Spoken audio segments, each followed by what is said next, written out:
சென்னை மாநகர காவல்துறை என்னை கைது செய்ய வந்திருக்கு. நான் இன்னும் கதவு திறக்கல. வழக்கறிஞர்கள் வரட்டும்னு சொல்லிட்டு வெயிட் பண்ணிட்டுருக்கேன். உடனே திறங்க அப்படின்னு சொல்லியிருக்கிறாங்க. ஒரு 1 மாதம் முன்னாடி அக்டோபர் எண்டில் ஒரு சம்மன் ஒன்று வந்துச்சு ஆதம்பாக்கம் ஸ்டேஷன்லேருந்து. நீங்கள் இந்த வழக்குக்கு வாங்க அப்படின்னு சொல்லிட்டு. அது என்ன வழக்கு அப்படின்ட்டு எடுத்து பார்த்தா, ரெட் அண்ட் ஃபாலோ அப்படின்ட்டு ஒரு படத்தோட தயாரிப்பாளர் புருஷோத்தமன் என்பவர்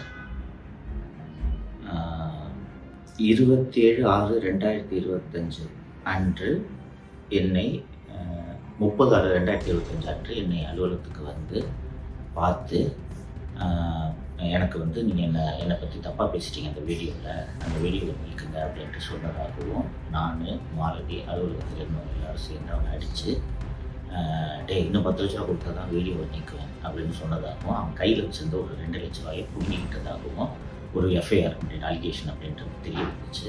உடனே நான் அந்த சம்மனுக்கு பதில் சொல்லும் விதமாக, இது முழுக்க பொய் வழக்கு, இப்படி ஒரு சம்பவமே நடக்கலை, நீங்கள் சொல்கிற அந்த புருஷோத்தமன்றாலோ யாரோ வரவே இல்லை, இதை என்னோடய விளக்கமாக ஏற்றுக்குங்கன்னு சொல்லிட்டு ஒரு பதில் கடிதம் நான் அனுப்பிச்சிட்டேன். நவம்பர் 1 அன்றைக்கி நான் அந்த ரிப்ளை அனுப்பிச்சிருக்கேன். அதுக்கப்புறம் இது வரைக்கும் எந்த விதமான ஆக்ஷனும் போலீஸ் சைட்லேருந்து இல்லை. நேற்று நைட்டு சென்னை மாநகர காவல்துறை ஆணையர் திரு அருண் அவர்கள் பினாமி நிறுவனத்தின் மூலம் ஏகப்பட்ட முதலீடுகளை செய்திருக்கிறார் என்ற விவரங்களை வெளியிட்டதும் விடிகாத்தால் இதே வழக்கில் கைது செய்யறதுக்கு வந்திருக்கிறாங்க. வழக்கறிஞர்கள் வந்த பிறகு தான் கதவை திறக்க முடியும். வெயிட் பண்ணுங்கன்னு சொல்லியிருக்கேன். உங்களுக்கான அப்டேட்.